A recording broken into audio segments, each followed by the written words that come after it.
ditunda lagi penuntutannya.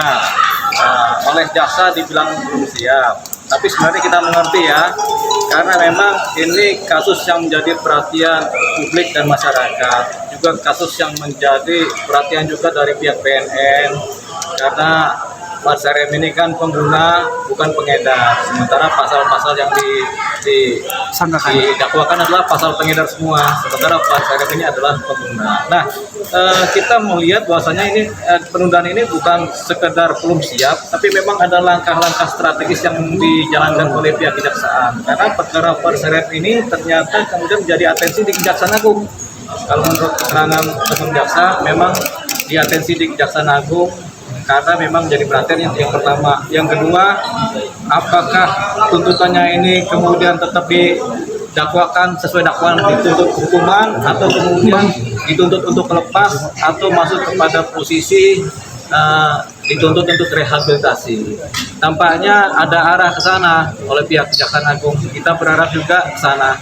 Tadi saya sudah ngobrol dengan teman jaksa, memang yang terbaik lah yang dicarikan, karena kan sudah ada perubahan kebijakan di kenegaraan kita, yaitu yang tadinya semua yang pengguna ini dulunya kemudian dihukum, sekarang diubah menjadi direhabilitasi.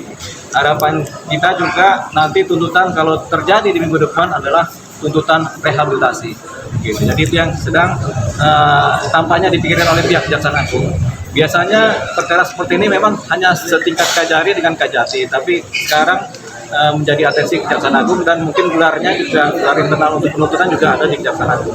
Jadi itu dia yang kita dapat informasi dari teman jaksa. Bang, tapi sempat ada rasa kecewa nggak sih Bang? Karena kan ada rugi waktu 1 minggu, harus minggu lagi depan. Kalau rasa kecewa tidak ada ya, namanya si Pak Sarem ini juga kan memang dia juga merasa bersalah, jadi dia juga tidak merasa kecewa. Yang jelas dia mengikuti secara baik setiap tahap-tahapan proses hukum yang sedang berlangsung, termasuk beberapa kali penundaan. Harapannya memang penundaan ini karena ada itikat baik dari pihak Kejaksaan Agung yang kemudian mengolah tuntutan ini menjadi tuntutan yang begitu proporsional, yang mengena kepada kebijakan-kebijakan negara dalam arti yang paling baru, yaitu merubah posisi pengguna yang tadinya bisa dihukum menjadi direhabilitasi. Beberapa kali ditangkap ya, diamankan dan menjalani rehab pula. Bukankah itu tidak bisa Bang untuk rehab? Rehab itu sebenarnya ada 3 kali rehab, tapi Pak Sarem baru 1 kali rehabilitasi.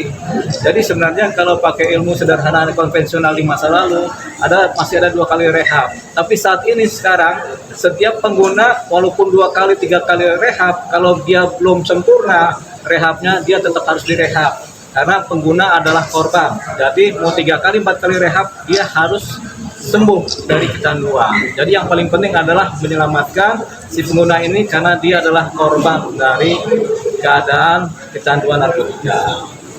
Berarti kalau menurut hukum yang baru, misalnya dia udah berkali-kali itu nggak dipidana gitu ya?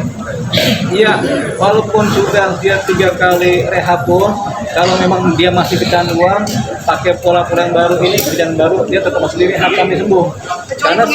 Kecuali pengedar. Kalau pengedar tidak ada ampun, karena dia kan mengedarkan. Makanya kita pastikan dulu apakah seseorang ini adalah pengguna, apakah seseorang ini adalah pengedar. Kalau dia pengedar ya sudah, dia dihukum. Tapi kalau dia pengguna, dia wajib direhab berdasarkan pasal 127 Undang-Undang Narkotika. Tapi kemudian ini diperjelas lagi dengan keterangan-keterangan dari pimpinan BNN yang meminta supaya setiap pengguna itu sebaiknya tidak dihukum tapi direhabilitasi. Ini kan himbauan ya antar institusi dari BNN kepada pengadilan, kepada kejaksaan, dan kemudian ini diatensi akhirnya oleh Kejaksaan Agung, di mana kasus ini kemudian diatensi jangan sampai salah dalam menuntut. Makanya perlu penundaan kembali. Ya, Dituntutnya pengedar. ya, memang dakwaannya adalah sebagai pengedar, sementara Pak Sarem dalam bukti-bukti yang ada, saksi-saksi yang ada, dia adalah pengguna. Bang, berarti atensi dari Kejaksaan Agung ini menguntungkan dari pihak Pak Ya, Sarem kalau gitu, Bang? keterangan secara informal atensi dari Kejaksaan Agung ini menguntungkan, karena biasanya penilaiannya lebih objektif, proporsional, dan mengikuti keadaan-keadaan yang ada. Kasih Bang Dil.